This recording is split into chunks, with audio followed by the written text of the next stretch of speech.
오늘 우리에게 주시는 하나님 말씀 받도록 하겠습니다. 사도행전 4장 1절부터 12절까지의 말씀입니다.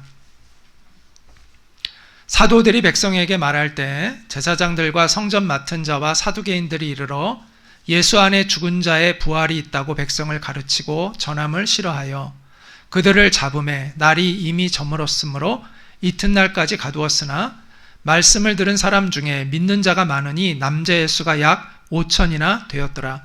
이튿날 관리들과 장로들과 서기관들이 예루살렘에 모였는데 대제사장 안나스와 가야바와 요한과 알렉산더와 및 대제사장의 문중이 다 참여하여 사도들을 가운데 세우고 묻되 너희가 무슨 권세와 누구의 이름으로 이 일을 행하였느냐. 이에 베드로가 성령이 충만하여 이르되 백성의 관리들과 장로들아, 만일 병자에게 행한 착한 일에 대하여 이 사람이 어떻게 구원을 받았느냐고 오늘 우리에게 질문한다면 너희와 모든 이스라엘 백성들은 알라. 너희가 십자가에 못 박고 하나님이 죽은 자 가운데서 살리신 나사렛 예수 그리스도의 이름으로 이 사람이 건강하게 되어 너희 앞에 섰느니라. 이 예수는 너희 건축자들의 버린 돌로서 집 모퉁이의 머릿돌이 되었느니라. 다른 이로서는 구원을 받을 수 없나니 천하 사람 중에 구원을 받을 만한 다른 이름을 우리에게 주신 일이 없음이라 하였더라. 이것은 살아계신 하나님의 말씀입니다. 아멘. 네, 오늘은 담대한 예수의 증인들이라는 제목으로 계속해서 사도행전 강해 설교를 하도록 하겠습니다. 베드로와 요한이 성전 미문에 앉아서 구걸하고 있던 앉은뱅이를 예수님의 이름으로 고쳐 일으키죠. 그는 태어나면서부터 앉은뱅이였어요. 태어나면서부터. 그리고 사도행전 4장 22절을 보면은 그가 40세였다라는 것을 알 수가 있습니다. 그런 그가 40년 동안 걸어본 적이 없는 그가 예수님의 이름으로 단 한 번에 일어나서 그가 걷게 된 것이죠. 그 광경을 보고 많은 사람들이 놀랐습니다. 그래서 솔로몬 행각이라는 곳에 사람들이 이제 그 성전 안에 있는 솔로몬 행각에 모여들었는데 그때 베드로가 했던 설교가 사도행전 3장 12절부터 26절에 쭉 나오는데요. 그 내용이 이제 뭐냐 하면 우리가 아닌 예수님의 이름으로 이 병자가 나았다라는 걸 강조하면서요. 예수님의 십자가와 부활을 전합니다. 그리고 이 십자가에 죽으시고 부활하신 사건은 성경에 기록된 예언의 성취였다라는 걸 설명을 해요. 그러면서 뭐라고 이제 결론은 뭐냐? 그러므로 여러분은 회개하고 하나님께 돌아오십시오. 그러면 여러분의 죄가 씻음을 받고 주님 앞에서 새로워지는 때가 올 것입니다라는 이 복음을 전합니다. 이 베드로의 설교를 듣고 오늘 본문을 통해서 우리가 알게 되는 것은 남자의 수가 5천이나 되었더라. 그 전에 3,000명이 회개한 걸 알고 있기 때문에 아마 이날 2,000명이 더해져서 5,000명이 되었던 것 같아요. 남자의 수만. 그러면 여성과 아이들까지 합친다면 10,000명이 넘는 성도가, 예루살렘 교회가 10,000명이 넘는 성도가 되었다라는 것을 알 수가 있습니다. 그런데 마음이 완고해져서 이 베드로와 요한을 감옥에 가둔 무리가 있었는데 오늘 본문 1절은 그들에 대해서 이렇게 알려줘요. 제사장, 성전 맡은 자, 그러니까 성전을 관리하는 책임자, 그리고 사두개인이라고 이렇게 이야기를 하고 있습니다. 자, 이들은 한 통속이에요. 같은 통속이 무리들이라고 생각하면 됩니다. 한 집단이라고 생각하시면 되고요. 그들은 모두 예수님을 죽이는 일에 앞장섰던 사람들이에요. 당시 이스라엘은 바리새인과 사두개인이라는 큰 두 개의 종교 집단이 있었습니다. 그런데 바리새인들과 사두개인들은 어떤 특징을 가지고 있냐면 바리새인들은 민족 중심주의자들이에요. 전통적인. 그리고 유대인의 전통을 지키려고 하는 사람들이고 사두개인들은 친로마 성향의 사람들이에요. 그래서 로마로부터 종교적인 권력을 이양받아서 종교 지도자의 역할을 하고 있었던 사람이에요. 그래서 사실은 서로 이렇게 대충 대립되고 있는, 충돌하고 있는 관계였는데 예수님을 죽이는 일에는 이들이 다 같이 함께 했던 거죠. 그런데 오늘 여기 무리들은 지금 사두개인과 제사장들, 그러니까 제사장의 대부분이 다 사두개인이에요. 그래서 같은 무리입니다. 그래서 제사장과 사두개인이 다른 무리가 아니라 같은 집단이라고 생각하시면 되는데, 여기 오늘 보면 바리새인은 안 나오고 주로 사두개인, 제사장들이 나와요. 그 이유는 바리새인들은 부활을 믿었어요. 비록 예수님을 죽였지만 부활을 믿었어요. 사람은 부활한다는 걸. 근데 이 제사장들은 부활을 믿지 않았어요. 그런데 오늘 이 본문에서 베드로와 요한이 부활의 복음을 전하니까 거기에 더욱 발권했던 집단들이 이 사두개인들이었던 거예요. 더군다나 그들이 십자가에 못 박아 죽인 예수가 부활했다. 받아들일 수가 없는 거예요. 그래서 이렇게 본문은 이야기해주고 있습니다. 예수 안에 죽은 자의 부활이 있다고 백성을 가르치고 전함을 싫어하여 그들을 잡음에 날이 이미 저물었으므로 이튿날까지 가두었으나, 이렇게 이틀을 감옥에 가두었습니다. 그래서 이제 종교재판소에 불러내 세웁니다. 본문 6절은 베드로와 요한이 누구 앞에서 신문을 받았는지를 알려주는데, 대제사장 안나스와 가야바라는 이 두 사람의 이름이 나와요. 자, 그 당시에 대제사장은요 가야바이고요, 그 전에 제사장이 안나스인데, 가야바와 안나스의 관계는 가야바가 안나스의 사위입니다. 그러니까 사위에게 물려준 거예요, 대제사장직을. 그리고 이 두 사람은 다 예수님을 직접 신문했던 사람들입니다. 그래서 복음서에 이 두 사람의 이름이 다 기록되어 있어요. 그들이 예수님을 신문한 내용들이 나오고 있습니다. 그래서 이 빌라도에게, 그 당시 총독이었던 빌라도, 자기들은 사형은 시킬 수가 없었거든요. 사형의 권한이 없어요. 감옥에 가둘 수 있고 때릴 수는 있는데 사형을 시킬 수 있는 권한은 로마만이 갖고 있었기 때문에 자기들이 못 죽이고 빌라도에게 넘겨서 빌라도가 죽이도록 한 사람들이, 주동한 사람들이 이 안나스와 가야바입니다. 그런 사람들 앞에 지금 베드로와 요한이 서 있는 거예요. 우리는 그 종교 지도자들을 보면서 되게 악하다 이렇게 생각을 합니다. 그런데 사실 우리도 과거에는 복음을 대적하는 그런 악한 사람들이었습니다. 모태신앙인 분들은 아니겠지만 대부분의 사람들은 처음에는 복음을 받아들이길 거부하고 또 심지어 핍박도 했던 경우들이 많잖아요.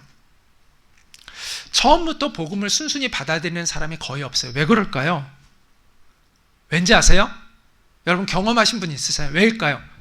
복음을 받아들이는 순간 내가 틀렸다는 것을 인정할 수밖에 없는 거거든요. 내가 어리석었다는 게 인정되는 거예요. 내가 잘못 살았다는 게 인정되는 거예요.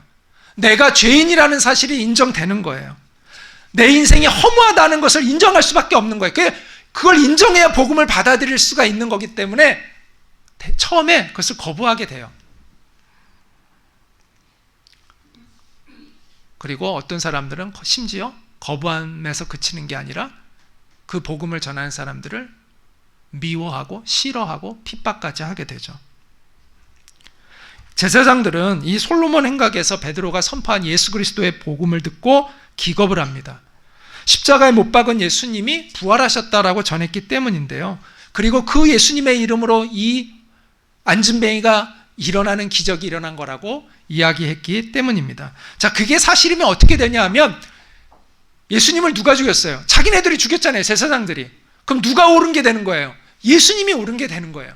자신들이 틀리고 예수님이 옳은 게 되는 거예요. 하나님이 지금 베드로와 요한이 뭘 선포하고 있는 거냐 하면 하나님이 그들의 손을 들어준 게 아니라 예수의 손을 들어주셨다라는 것을 이야기하고 있는 거예요.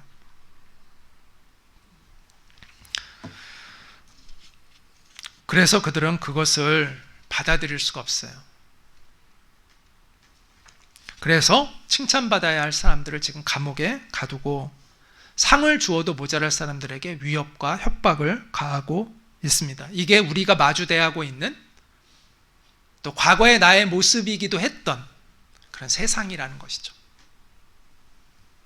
우리는 하나님을 대적하고 복음을 대적하는 세상 속에서 살아가고 있다는 것입니다.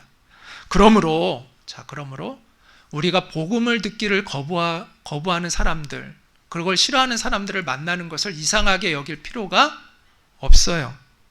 거기에 익숙해져야 합니다.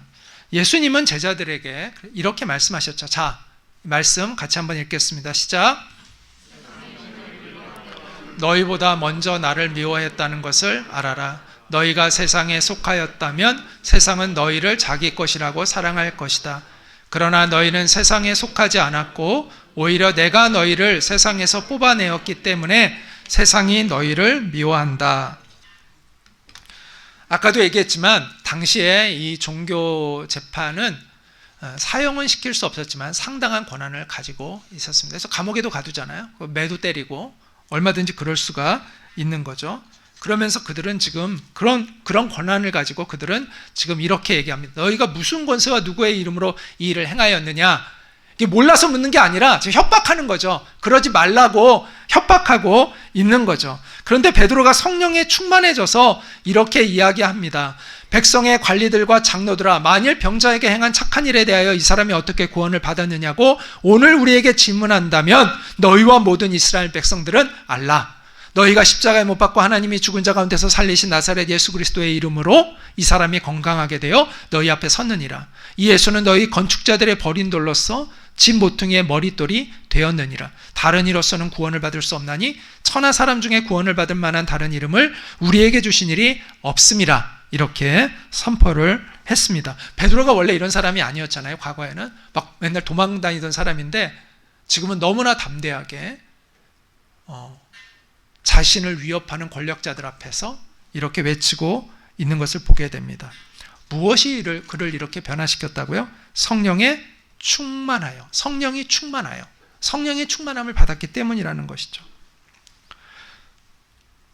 성령으로 충만할 때 우리는 이 세상을 이길 수 있는 담대함과 용기를 얻게 됩니다.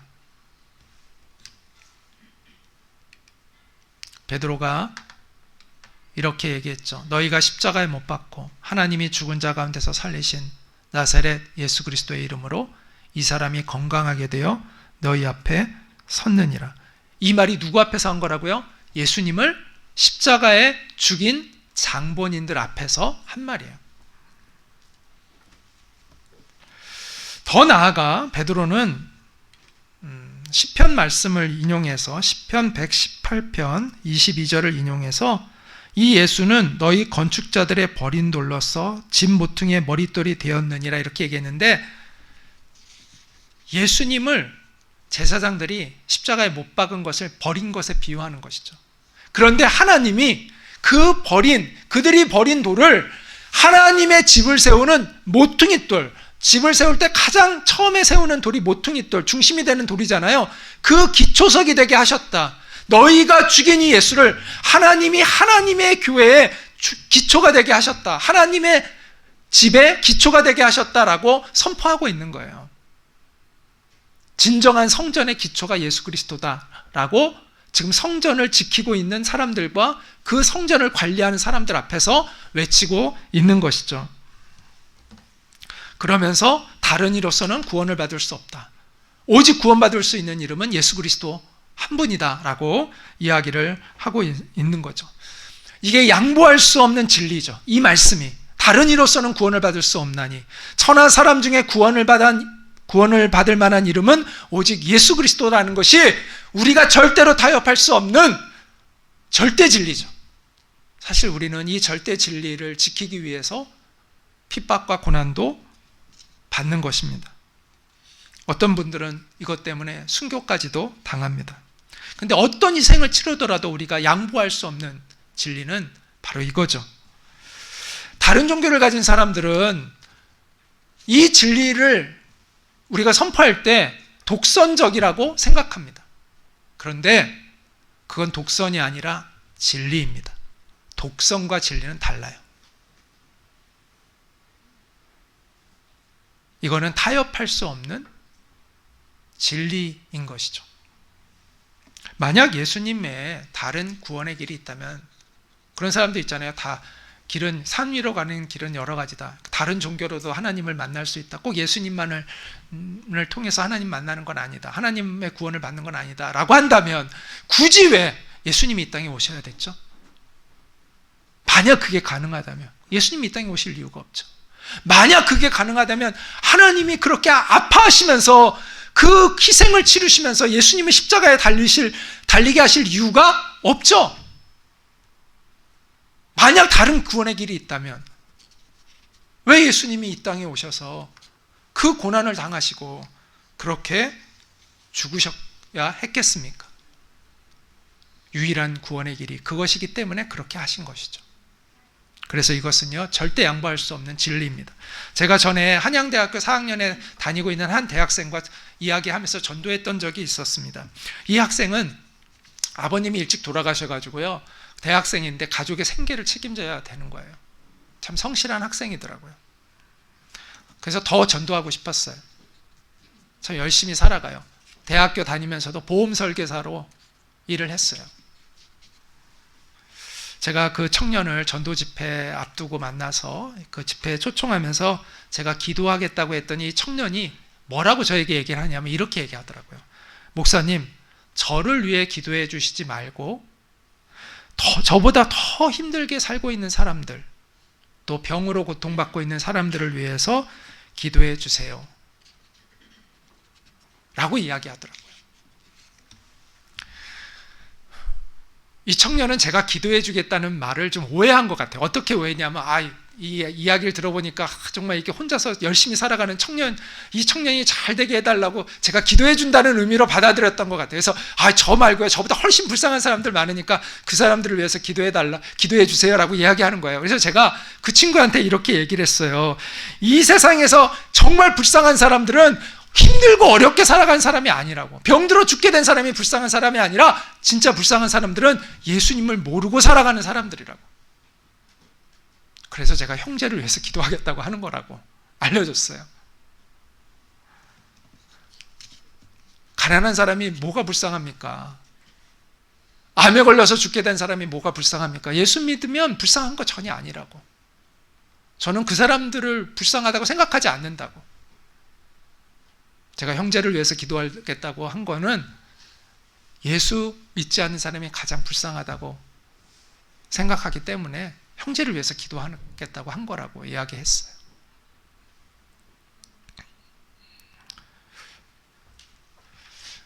그 어떤 것도 예수님의 이름을 대체할 수 없습니다. 예수님의 이름만이 우리의 유일한 소망입니다.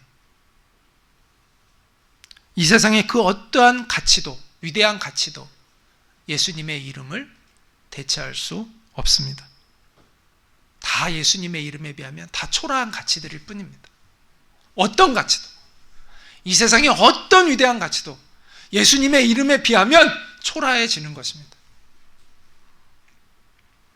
예수님의 이름만이 절대적인 가치입니다. 우리는 그 복음의 절대성을 타협할 수가 없습니다. 세상 사람들이 그걸 인정하든 말든 우리는 그 가치를 전해야 하는 것이죠. 왜냐하면 그게 사실이니까. 예수님처럼 태어나신 분이 있나요? 예수님처럼 사신 분이 있나요? 예수님처럼 죽으신 분이 있나요? 예수님처럼 부활하신 분이 있나요? 예수님처럼 하늘로 올라가신 분이 있나요? 없어요. 그러므로 예수 그리스도의 이름을 의지하여 우리가 하나님 앞에 나아갈 때만 우리는 희망을 노래할 수가 있는 것이죠. 하나님은 예수 그리스도 안에서 우리를 용서하기로 약속하셨어요. 하나님은 예수 그리스도 안에서 우리에게 자비를 베풀어 주기로 우리와 약속하셨어요. 하나님은 예수 그리스도 안에서 우리를 구원하기로 약속하셨어요.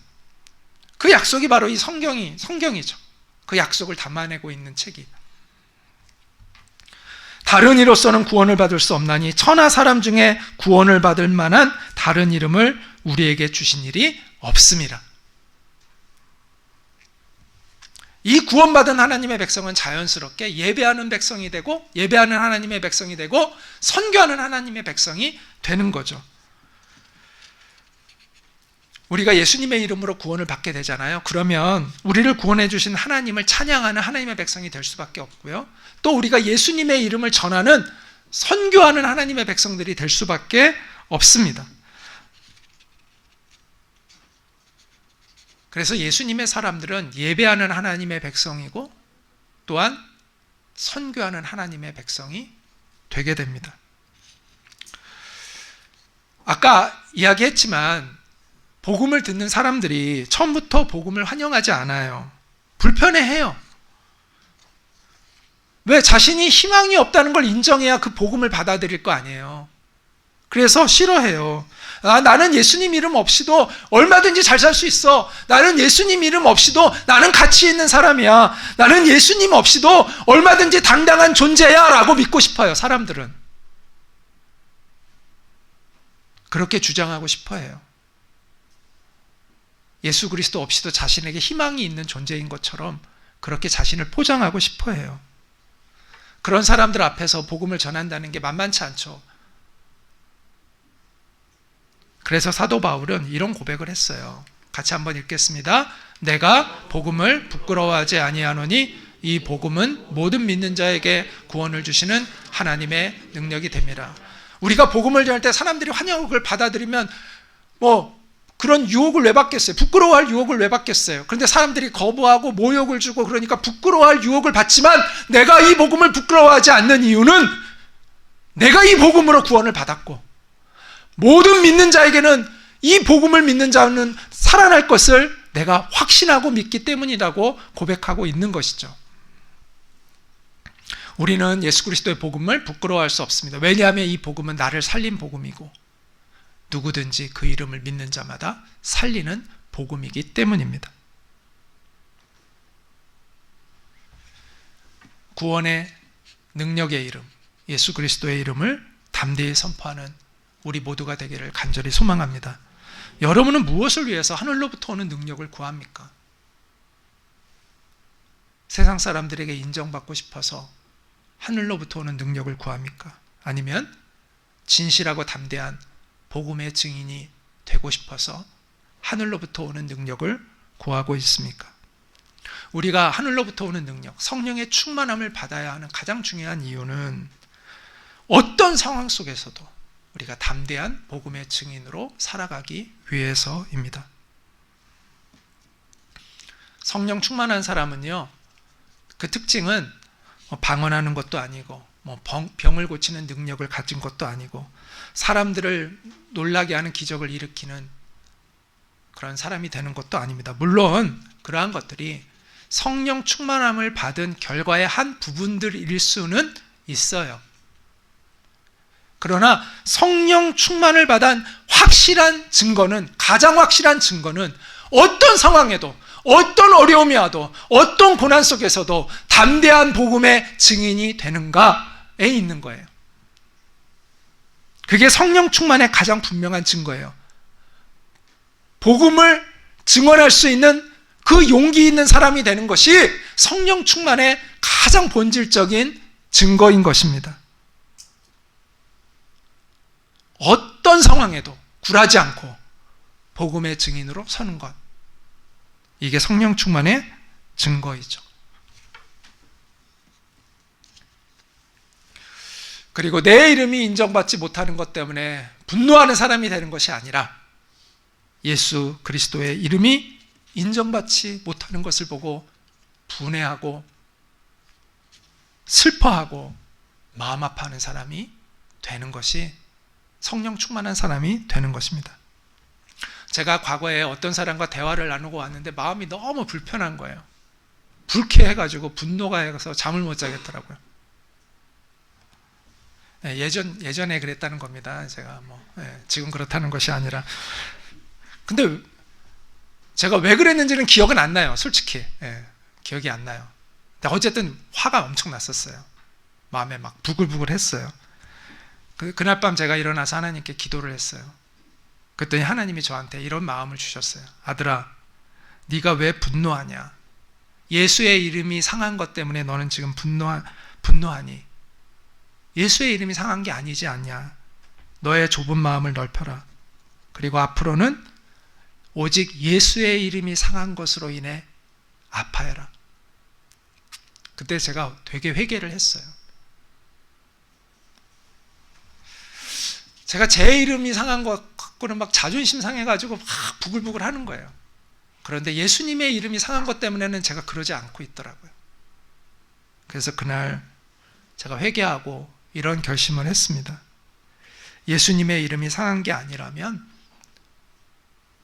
분노하지 말자.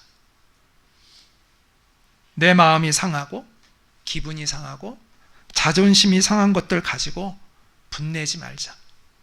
예수의 이름이 손상되는 것으로만 인해서 분노하자. 그때 그런 결심을 했어요. 물론 그 결심대로 잘 살지 못해서 때로는 또 다시 회개도 하고 하는데 하여튼 그때 그 마음을 가졌어요. 그래야지 라는 마음을 가졌어요. 성령의 충만함을 받았던 베드로와 요한은요, 그들의 이름을 알리는 것에 힘쓰지 않았고요, 오직 예수님의 이름을 알리는 것에 힘썼습니다.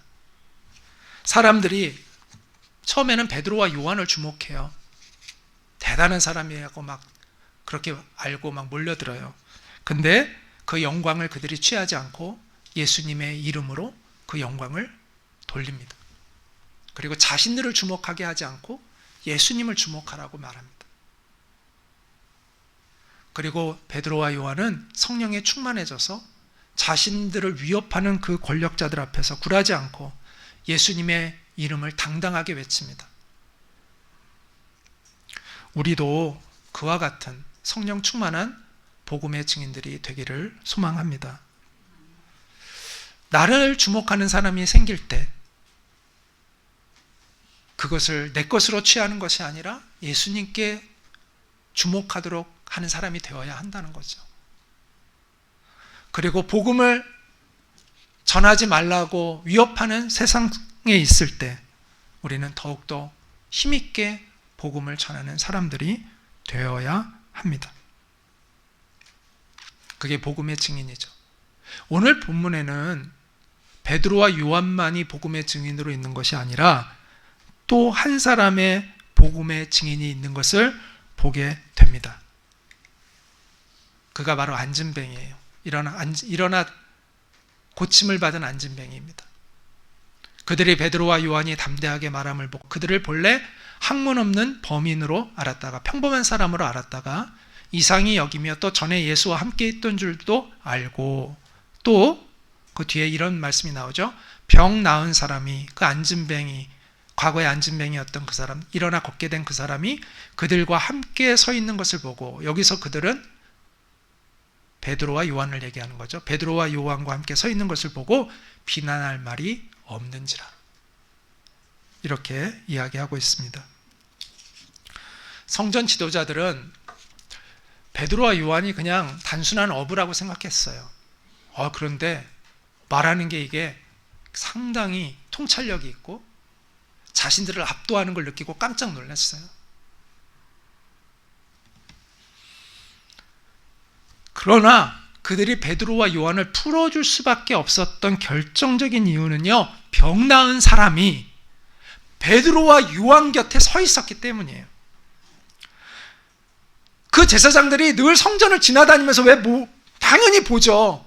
자기네들이 너무나 잘 알고 있는 사람이에요. 부정할 수가 없어요. 성전에 있는 사람들은 다 그 거린을 알아요. 부정할 수가 없어요. 근데 그 사람이 지금 옆에 서 있어요. 멀쩡히 서가지고. 그러니까 이게 벌을 내리고 싶은데 무슨 꼬투리를 잡고 싶은데 꼬투리를 잡을 수가 없는 거예요.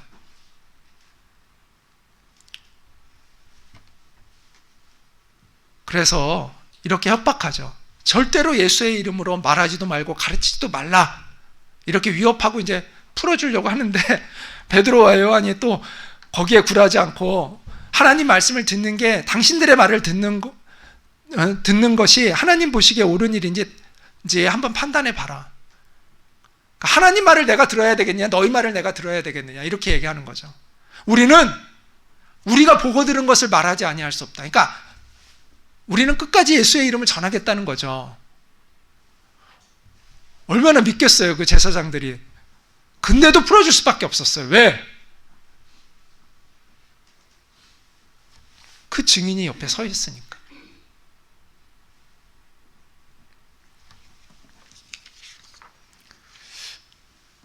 그 옆에 서 있던 구걸했던 거지, 초라한 사람이죠. 어떤 힘도 어떤 권세도 없는 초라한 사람이죠. 오늘 본문에 그가 말한 내용이 없어요. 그에게는 말할 기회도 안 줬던 것 같아요. 그런데 옆에 서 있는 거예요. 그는 굳이 가지 않아도 될 자리였을 거예요. 기세등등한 대제사장들이 지금 벼르고 있는데 그 자리에 가서 서 있는다는 게 쉬운 일은 아니었을 거예요. 어쩌면 회유했을 수도 있어요. 너는 그 자리에 오지 마라고 회유를 했을 수도 있어요. 왜? 불편하니까. 대제사장들이 볼 때는 그 사람이 있는 게. 그런데 굳이 그 자리에 가서 옆에 있는 거예요.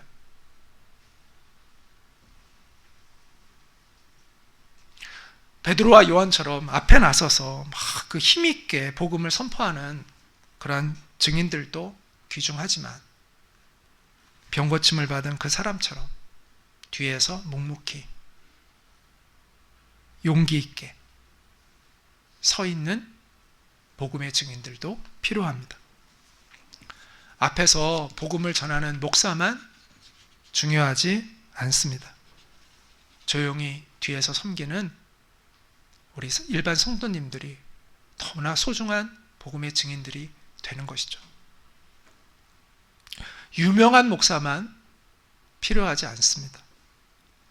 무명하지만 자기의 일을 조용히 감당하고 있는 목사들도 귀한 것입니다. 세상에서 알아주는 유명한 사람들만, 그리스도인들만 하나님의 나라의 역사에 필요한 것이 아닙니다. 세상에서 알아주지 않아도 하나님께 쓰임받는 모든 성도는 다 귀하고 소중한 것입니다. 우리가 어떤 위치에 있든 우리는 복음의 증인으로 서야 합니다. 높은 신분에 있든 낮은 신분에 있든, 내가 유명하든 무명하든, 내가 부자이든 가난하든, 많이 배웠든 못 배웠든 우리는 다 복음의 증인이 될 수 있습니다. 예수의 이름으로 변화된 삶, 변화된 존재만 있다면 우리는 누구나 복음의 증인으로 설 수가 있는 것이죠. 유창하게 말을 잘해야만 복음의 증인이 되는 것이 아닙니다. 탁월한 재능, 능력이 있어야만 복음의 증인이 되는 것이 아닙니다. 나를 회복시키고 나를 일으켜 세우신 예수의 이름을 경험했다면 우리는 다 복음의 증인이 될 수 있습니다.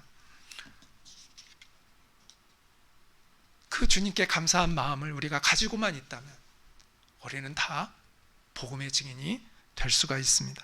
교회를 얼마나 오래 다니느냐, 그것도 중요하지 않습니다. 교회를 아무리 오래 다녀도 복음의 증인으로 살아가지 않는 사람들도 많습니다. 복음의 증인이 되는 것은 교회를 다닌 연수에 의한 것이 아니라 복음을 경험한 것에 있어요. 사도 바울은 이렇게 이야기합니다.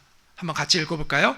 내가 내 몸에 예수의 흔적을 지니고 있노라. 여러분은 예수의 흔적을 지니고 있습니까? 예수님의 이름으로 새롭게 된 존재가 되어 있습니까? 예수님의 이름으로 변화된 삶의 흔적을 가지고 있습니까? 나도 부인할 수 없고 남도 부인하기 어려운 그러한 흔적, 복음의 흔적, 그 복음의 흔적을 우리는 뚜렷하게 가지고 있어야 합니다. 그러면 우리가 대단한 사람이 아니어도 우리는 복음의 증인이 될 수가 있습니다. 이분은 춘천 한마음교회에 성도인 이옥혜 할머니인데요. 이분은 초등학교도 졸업을 못하신 분이에요. 그리고 농사 져서 그 농사 진 걸 가지고 새벽에 나가서 물건을 팔아서 생계를 유지하고 있는 그러한 가난한 할머니입니다. 딸이 교회에 딱 10번만 한번 나와보라고 막 그렇게 간청을 해서 교회를 가게 됐고요. 예수님을 영접하고 큰 기쁨이 있었습니다. 그런데 3년 동안 교회에서 설교 시간에 잠만 잤대요. 계속 졸려가지고 잠을 잤대요. 그런데 늘 진심으로 했던 기도가 있대요. 하나님의 말씀으로 내 머리수도 발끝까지 채워지게 해달라고 그렇게 기도를 했대요. 그러면서 이제 성경 암송을 하기 시작했대요. 그래서 밭에 나가서 일을 할 때, 또 새벽에 나가서 시장에서 물건을 팔 때도 옆에다 말씀을 쪽지를 적어가지고 그 말씀을 계속 외웠대요. 그렇게 몇 년을 하다 보니까 처음에 한 1년 동안은요, 그것도 안 외워지더래요. 근데 또 한 1, 2년을 더 하다 보니까 나중에는 외워지더라는 거예요. 진짜로. 입에서 술술 나오더래요. 그러니까 담대함이 생겨가지고 만나는 사람들마다 성경을 막 읊어대면서 자기 간증하면서 막 말씀을 전하기 시작했어요.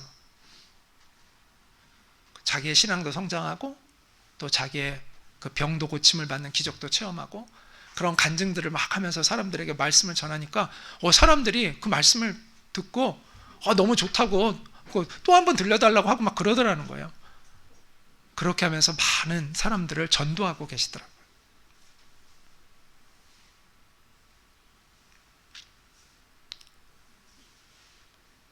우리가 정말 예수의 이름을 경험하게 되면 우리는 누구나 복음의 증인이 될 수가 있습니다.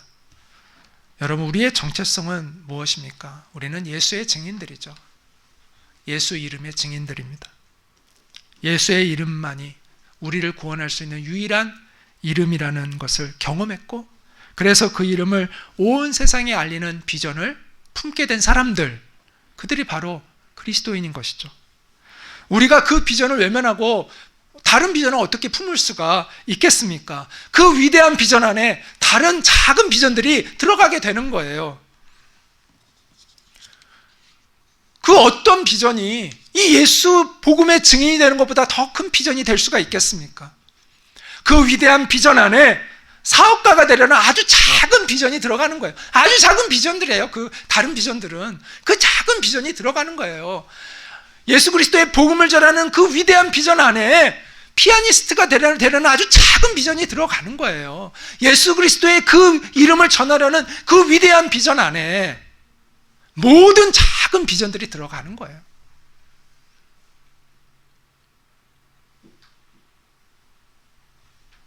예수 그리스도의 복음을 전하는 그 위대한 비전을 품고 살아가는 그런 진정한 복음의 증인들이 우리 모두가 될 수 있기를 간절히 바라고 소망합니다.